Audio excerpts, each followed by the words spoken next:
Rick Camp joins us at Rick C. Camp over on X. He's got the I'm Fat podcast. You could check out Fat Stacks over there. He's got the info on his Twitter account. Rick, how'd you enjoy night number one? Was the nostalgia flowing with the NBA and NBC? Oh, it absolutely was. And I think they did a good job of not leaning too far into it. It was kind of modernizing within that nostalgia structure that we had. I liked them in that open, kind of making fun of the fact that all the guys in the league are too young to have, really existed during the NBA on NBC era. I like that they leaned into that a good amount. And I just think I'm excited for it, for like NBC's actual broadcast, and also the fact that they clearly made a decision. We're focusing on the games. We're focusing on what's going on the court. And I really hope that that forces the other broadcast partners to step up their game in terms of type of coverage that they're giving. It'd be really nice on any of the shows on ESPN to be able to have them actually talk about, nuts and bolts of what's happening in the game. Maybe this Tim Legler thing that he seems to be doing with these coaches is a good first step. But, I don't need Stephen A. and Perk yelling at everything. I want analysis of a game. And I feel like that's what we're going to get more often than not on these NBC broadcasts. So you feel like the broadcast is exponentially better, across the board? At least from the first night, I would say so. I think just like from a production standpoint, along with, the type of content we were getting. Like Mike Tirico's not my favorite, but I think he does a solid enough job. I think Jamal Crawford is going to be a very, very good game analyst. And I think that like Reggie not having as much studio space is probably a good thing. So you can get him in more short bursts in the middle of a game. So I like the way they have that structured.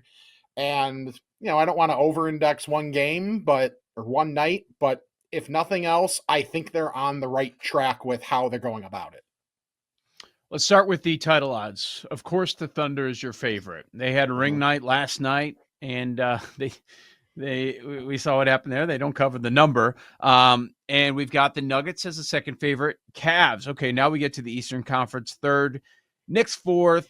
Rockets / Minnesota Timberwolves 16-1 about as your fifth favorite. We had Noops on the other day. He could not stop talking about how much value he sees on the Denver Nuggets. Kept going on and on about it. You've been good at it over the years. What's your pick for this season?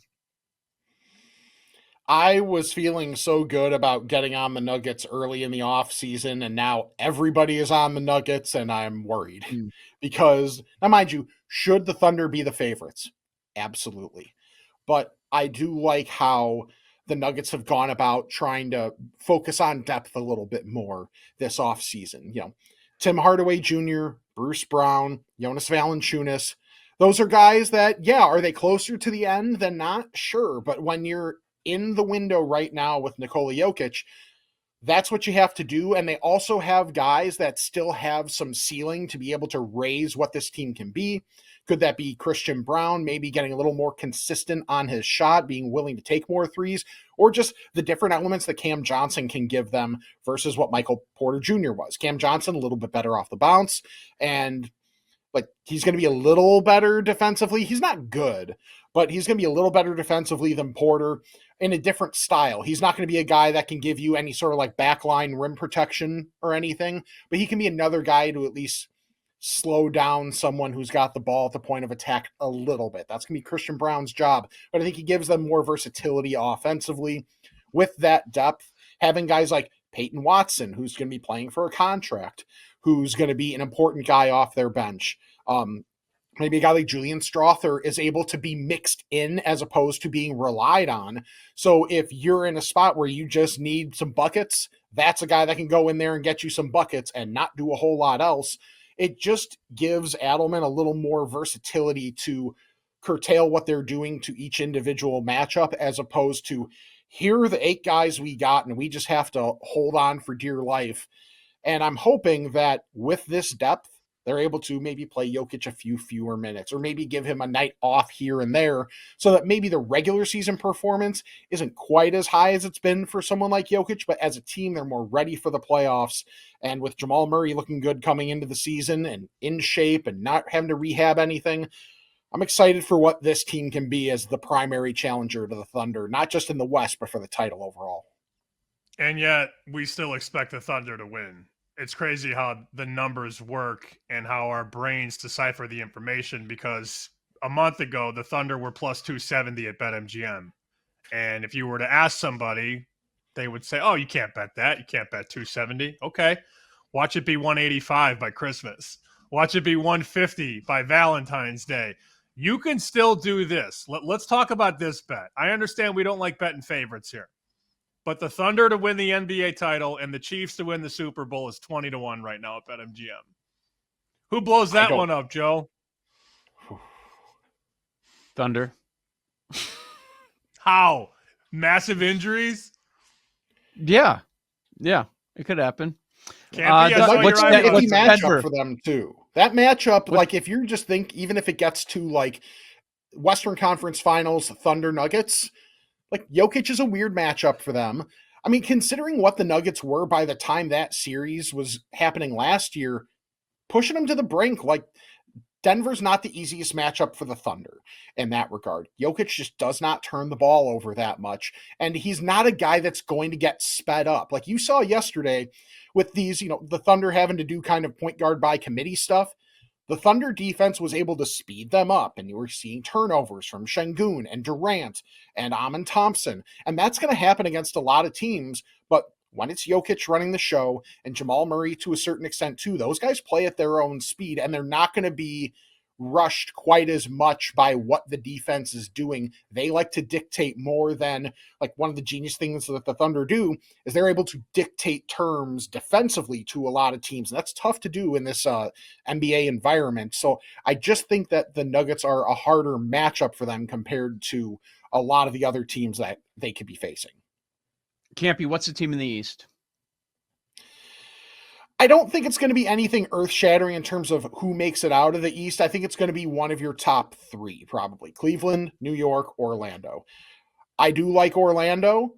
Like, the way I played it in terms of trying to think of a finals matchup was basically the day the Cam Johnson trade happened. I'm like, okay, I want Denver over whoever in the East, because I just don't trust these East teams to win against Oklahoma City or Denver, who I really think have a high probability to be the teams coming out of the West.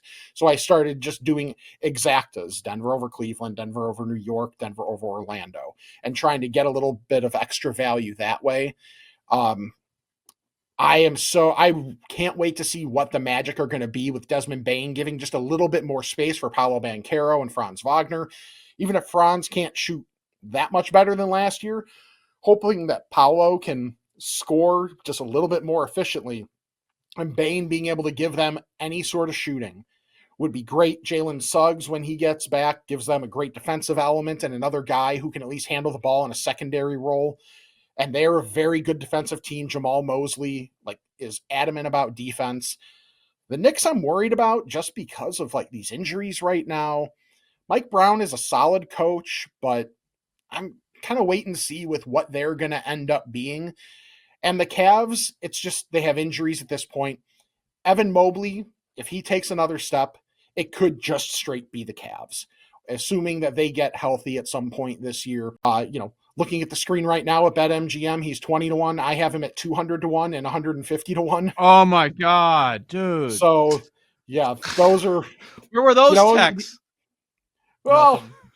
I don't know. Yeah, I know. I wasn't as great this offseason with the Tucks. Believe me, I have so many CLV sandwiches that are going to turn into absolutely nothing this year, but they're going to look great on a spreadsheet until I put an L there.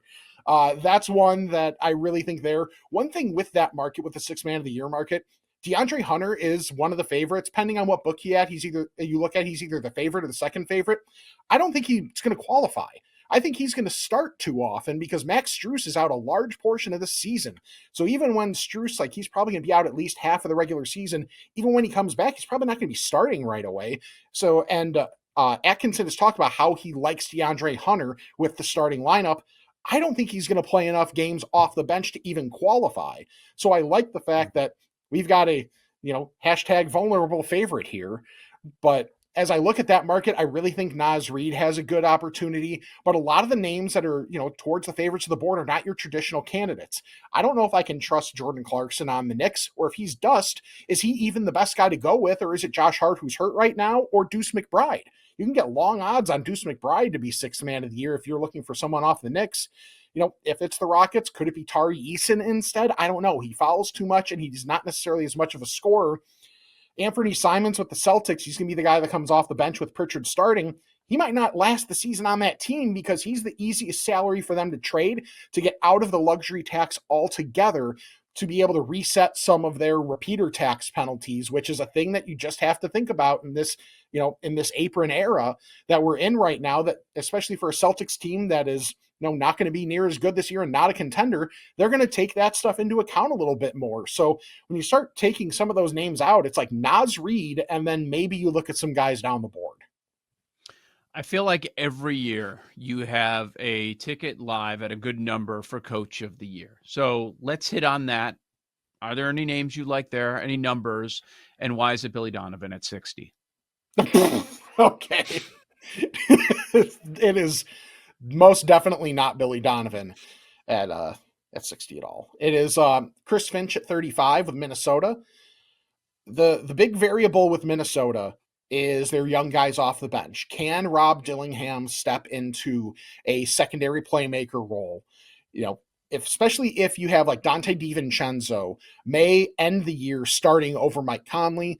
Mike Conley's just, it's nothing against Mike Conley. He's just old. Like, it's tough to keep asking him to do as much as he has. But if a guy like Terrence Shannon Jr. can take another step, they have guys that are off the bench along with some of their vets like Naz Reid that I really think they have an opportunity, just because they didn't really have a whole lot change in the offseason. They're kind of a boring team and people don't want to think about them. And, nobody likes Rudy Gobert and people don't like Julius Randle. So they're not the most fun team to think about, but I think they're a team that could absolutely be, if you told me they were the 2 or 3 seed in the West, I would not be shocked at all. And I think that could really get him some consideration for Coach of the Year, especially, if you're seeing him have to change some things up in their rotation from what they've done in the past, just to be able to make them more viable in that regard. And then if Miami gets off to a hot start, which I don't necessarily think they will, I would think, like, I haven't bet Spoelstra, but if Miami starts well, I'm going to look to at least get some sort of action on Eric Spoelstra because he's never won the award. And if he's even close, I think there are going to be people that are going to want to get him that award as more of a career achievement thing.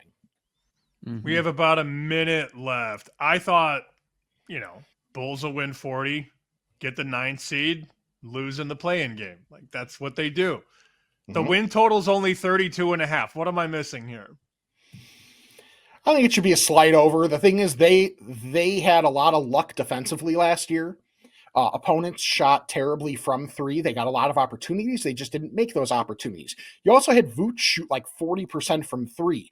If he comes down from that and he slows down even more, just, by the nature of his age, what do they have? Zach Collins is out for a while. Jalen Smith, okay. Like, that's what you have? I think their defense could regress pretty significantly, even though Billy Donovan is a pretty good coach when it comes to just manufacturing a solid defense. And one thing I think, too, is the Bulls played really fast last year, and that caught a lot of teams off guard. At least this, right now, a lot of teams are saying they want to play faster and they want to press a little bit more. So if you're going to be seeing that more often, what the Bulls did to, manufacture some extra wins is not going to be as unique this year. So teams are going to be more prepared for it. So I think they're a slight over.